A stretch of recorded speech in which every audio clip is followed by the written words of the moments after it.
Il y a une croix rouge là-dessus. Donc il a dit qu'un bon musulman ne doit pas porter ce genre de maillot-là pour prier. Donc j'aimerais avoir votre avis là-dessus.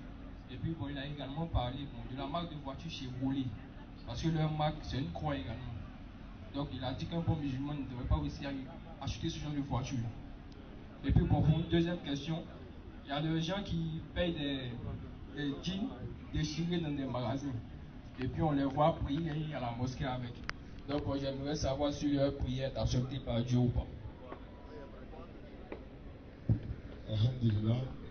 Moi je pense que même celui même qui porte le maillot pour jouer ballon là, quand il va vers 10 millions là, il va prendre. C'est-à-dire il a porté son maillot. On voit, souvent il y a des maillots, même il y a des publicités de billets dessus et tout ça. Ça c'est pas recommandé.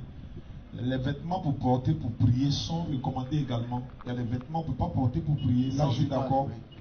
Oui.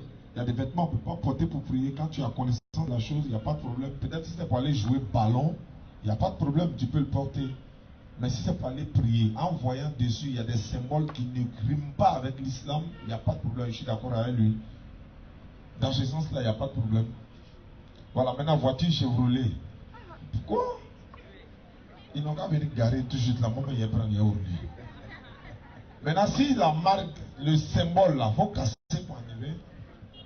Non, écoutez, il y a beaucoup de choses qui sont dans d'autres voitures que nous-mêmes on ne voit pas.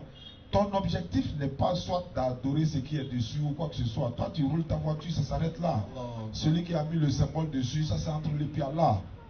Voilà un peu quoi. Parce que, supposons que toi, on te dit, bon, c'est cette voiture-là qui est là. Sinon, toi, par exemple, on te prend par là à l'hôpital, là, tu ne montes pas, tu vas mourir. Tu fais comment?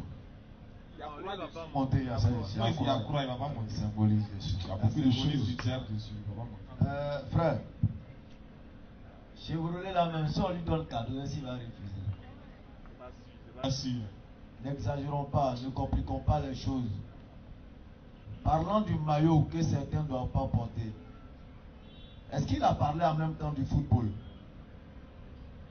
Il fallait aussi qu'il parle aussi du football. Quelle est sa place en islam?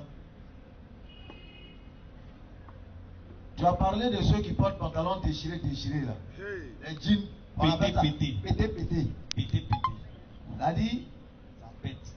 Tout ça, c'est des fous modernes. Au fait, tu sais, la mode là. C'est-à-dire, la mode que tu vois là. La folie, il y a plusieurs degrés. Il y a des vrais fous et puis il y a des fous modernes. Les fous actualisés. Voilà, les fous actualisés. Donc le fou moderne, celui que tu vois dans la vie déchiré, il est bien portant. Mais lui, c'est un fou qui est modernisé. Et puis il suit la mode. C'est pas faux, parce que quand il voit un fou, pour lui est déchiré. Mais le fou est appelé. Toi aussi, pour toi, est déchiré.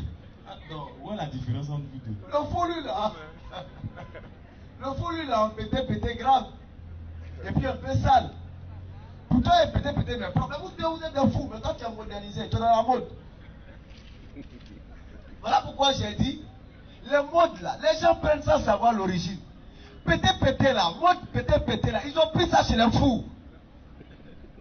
C'est un signe de fou qu'ils ont envoyé dans le... C'est des fous. Comment un homme normal peut porter habit déchiré, puis tu es dans la rue, tu es content. Maintenant, fou te salue, tu dis que tu es fou. Oh lui, il t'a vu en tant que collègue, tu es fou. Tu es son frère, il te salue, tu dis non. Or, souvent, quand on va dire, bon, viens, on t'appelle pour aller te donner un emploi quelque part, il va enlever le pantalon là et puis il va bien s'habiller pour partir. Maintenant, pour aller adorer celui qui te permet d'avoir cet emploi-là, tu dois péter. C'est comme il y a un phénomène de mode, par exemple, en islam. Ça, c'est pratiqué par nos frères mécaniciens. Alors, ça. Pour aller voir Bintou, il se lave. Oui, dernier cri de boubou, il porte. Mais pour aller à la mosquée, Djouma, il quitte sa voiture en vitesse. Et puis il rentre dans la mosquée. Il s'arrête à côté de toi, tu es en blanc, il est à toi. Mais moi, j'en veux à ceux qui les laissent s'arrêter à côté d'eux. Voilà. C'est eux. Il n'y a pas péché dedans, pardon. Il faut le chasser. Faut lui dire la vérité. Sérieux, hein? Tu dis, mon frère, pardon. Moi, je me suis lavé pour venir ici. Faut t'appeler. Ou bien tu quittes. C'est-à-dire, faut agir de sorte que tout le monde a qu'à ça. Faut qu'il t'appelle de lui. Trop, c'est trop. Ils exagèrent. Pas faux. Ils exagèrent. J'ai un frère qui me disait que vendredi passé, il y a un qui est venu s'arrêter. Lui a dit, mon frère, tu sais, poussière, je me suis largué, je me suis parfumé. Parce que je viens adorer Allah. Comme toi, tu le vois en foutaise, par exemple, tu t'appelles moi. C'est clair. Il dit toute la mosquée le regardait, les gens ont commencé à murmurer. Les gens ont approuvé la chose. Donc il est temps qu'on puisse dire à ceux-là, tout le monde là, ça se prépare depuis lundi. C'est fait. Ils savent pas ça. Enfin bref, tous les porteurs de pété vont retenir que c'est des fous modernes. Donc sa prière aussi, c'est la pété. Bien sûr. Qu'Allah facilite. Mais dans la... T'as vu? Il y a une autre question. Hein. Une question d'une sœur, Myriam. Tu n'as pas vu le premier là? On dit qu'il y a des femmes qui se voilent dans les mains dehors. Wa alaikum salam wa rahmatullahi wa barakatuh. Moi, je voulais demander si une musulmane peut porter pété, mais au genou quoi. Si c'est déchiré au genou.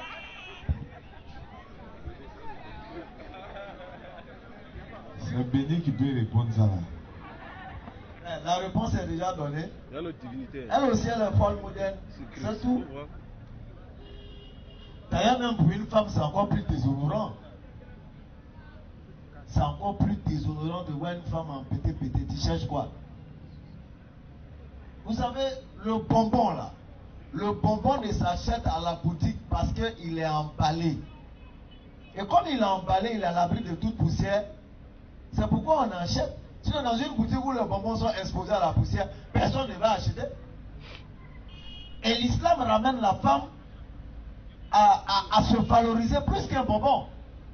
Et on a l'habitude de dire lors de nos conférences que la femme en islam est comme le soleil et non comme la lune. Parce que la lune, à la tombée de la nuit, tout le monde peut lever les yeux et puis apprécier la lune. Ah, Caroline a fait la vie. Mais si tu es garçon à midi, lève les yeux car il y a le soleil. Donc c'est comme ça, la femme doit être en islam.